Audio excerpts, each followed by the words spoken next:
how we establish credibility with your prospects. There's lots of different ways to do this, and obviously putting out engaging content is one of them as well. We've just discussed loads of different parts of that as well. But Dan, what I'd like to do is put this question over to you, is how do you develop credibility with your prospects?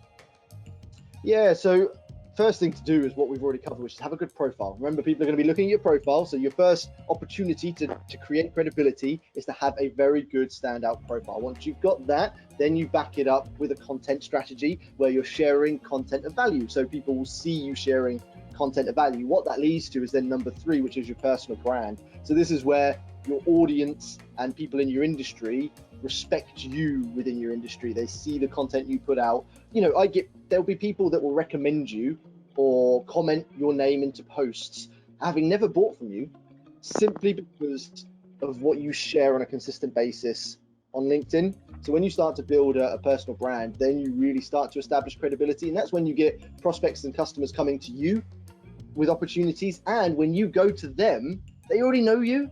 So when you send them that first message or you pick up the phone and call them, they know who you are already. And they'll be like, oh, Tara, yeah, love your posts on LinkedIn. Really excited to speak to you. Now, as a salesperson, that puts you 10 steps ahead of where you would normally be when you speak to a new prospect.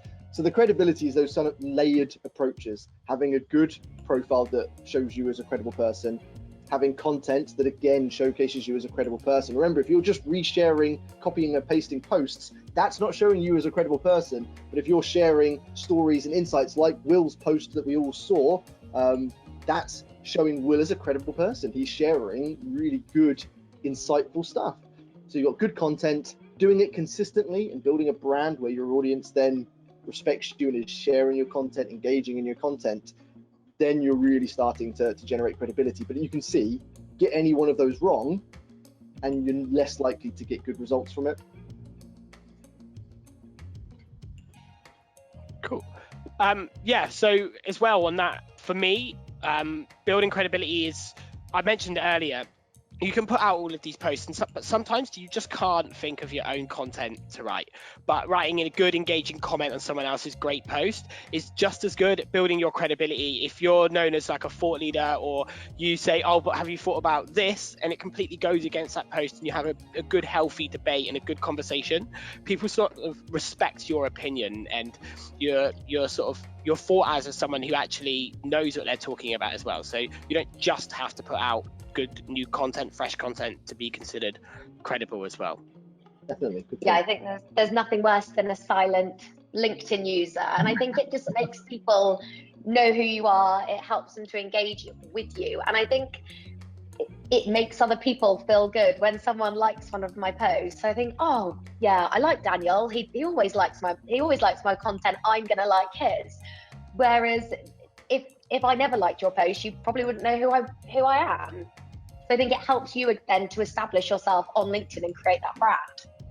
Some comments get more likes than the post themselves as well. So if you do write a good, relevant comment, it can sometimes generate more engagement than the initial post itself. I was speaking to a guy called David Walters. He's based in the US, and he's one of the only people I've ever known who has built a huge audience and gets insane engagement from actually just resharing posts. Not that I advocate this, by the way, it's a tricky strategy to get right. He's the only person I've ever known that's done it. And actually, he was sharing to me his approach to winning business. And he does, like what Tara said, is he gives. So he'll do lots of likes and comments, and he really gives to people he wants to try and talk to, so that then when he approaches them, he's kind of warmed them up.